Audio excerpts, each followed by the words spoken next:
Valerie, I gave your mom my word that you'd stay here because we've got a few things to clear up. I'd love to.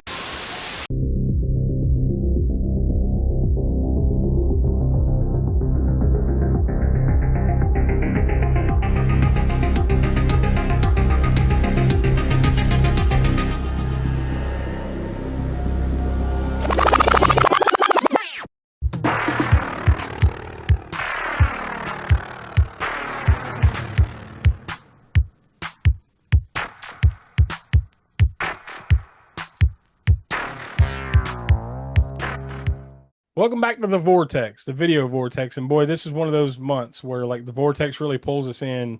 It didn't take us all the way to the bottom. It's not like Amityville, the New Generation. No. Sharknado 4. It's nothing like that. No. But it's not top tier either. It's not the good stuff either. But can't win them all.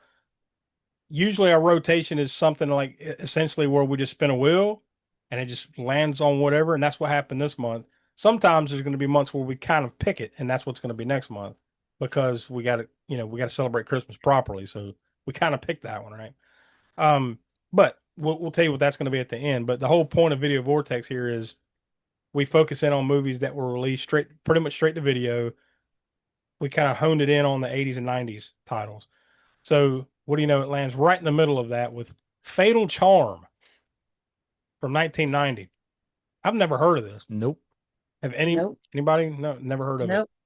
it. It's not. It doesn't have like a horrible cast or anything. It's got James Remar, Ken Faree from Dawn of the Dead, the original Dawn of the Dead. There's a few other recognizable faces in there, but it's a thriller. But it's definitely one of those straight to video thrillers. I can't imagine like going to the video store and like, oh hell yeah, Fatal Charm. Here we go. I'm guessing they must have been cashing in on like, when did Fatal Attraction come out? Was that late 80s?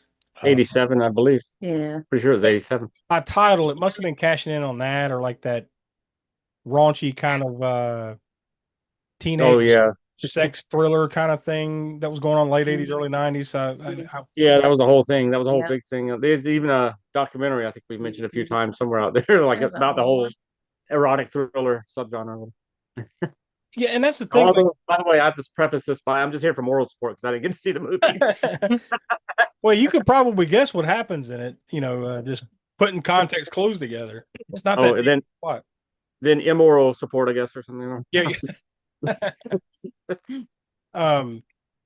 It's not. I always hate starting off these little mini reviews that we do here like this with saying like it's not bad, but not. You know what I mean? Tell you right now, I struggled through it. It's not even a slow burn. It just kind of that's the pace. I feel like it was. It has its pace. Yeah, but it's just not a great pace, but it has a pace. I got bored. So I started cleaning. I will say in some aspects it's very predictable until it's not.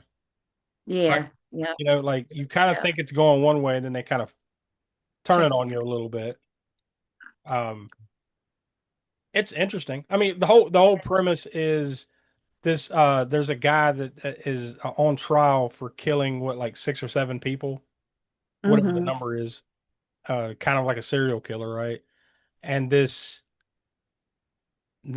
They never really put an age on her, right? Like, she's in high school though. But yeah, but they never put like an exact age. So I'm going to say around 16, 17, 18, somewhere around there.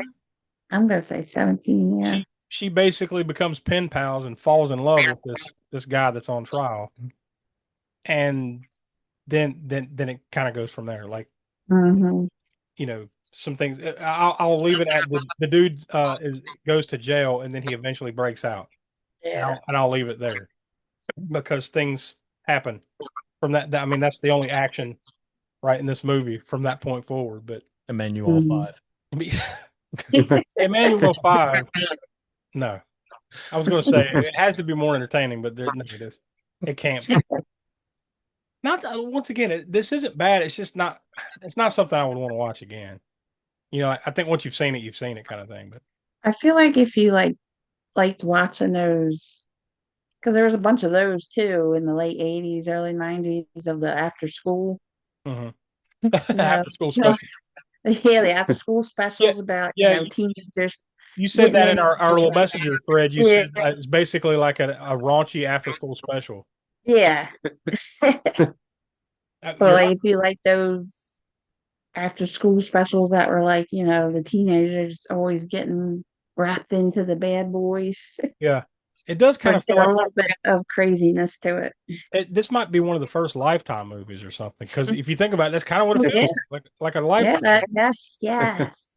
Yeah, Yeah. it's fine enough for what it is, but I don't think I'd ever want to watch it again. So, we did not talk about the rating beforehand. We usually do like a consensus rating. Now, the Vortex rating is a 0 through 10. This is like below 5, right? This is Mhm. this is below. Yeah. I'm appalled that you would even suggest that it's below 5. That well, I mean, I'm just trying to get a baseline Yeah. here, Yeah. I don't Start there and go down. We start at 3 and go down. Let me hear a 3. Let me hear a 2. Let me.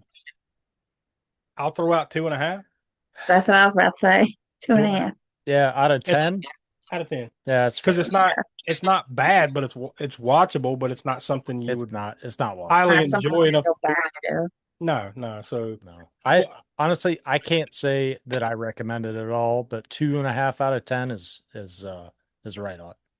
and there's some off-putting things in this movie, some subject matter that we won't discuss here in a couple of different ways in this movie that are like, Yeah. I don't know. Yeah. I don't know about this. I'll say the prison stuff. Yeah. There are prison scenes, a little off-putting. Yeah. Just saying that. There's some weird chemistry vibes between future stepdad and all that. I'll say that too. There's some weird Oh yeah. stuff. Some weird stuff afoot here. I don't know, man. Yeah. So there you go. I think 2.5 on the Vortex rating is right where it needs to be. So onward and upward. Next month, we're celebrating the Christmas holidays. And we're going to be talking about The Day of the Beast from 1995. From all I can tell, it has something to do with Christmas, although I'm betting you it's probably fairly vague. Probably just has a Christmas tree in the background. There are some movies you watch where it feels like that's the only connection. Yeah. There's some tinsel on a wall and a ball. Yep, Christmas. We'll see. We'll From find the out. director of Acción Mutante. Yeah, Anybody out there seen that? all we know is that, and that like it's a kind of a dark comedy horror type of thing, right? So like it looks pretty over the top. So yeah, we'll find out together next month. So stick around here on the YouTube channel. Go check out our other series, including Grindhouse Gutter, Hammer Horror and Order. New episodes of the All American Spook Show podcast come out every Monday at 6 p.m. East, right here on the channel or wherever you get your podcast. Please subscribe, all that stuff here to the channel. Go check out all the other stuff that we have here on the channel, and come back with us and celebrate the holidays next month. Look at it. No, I don't want to look at it, Mother.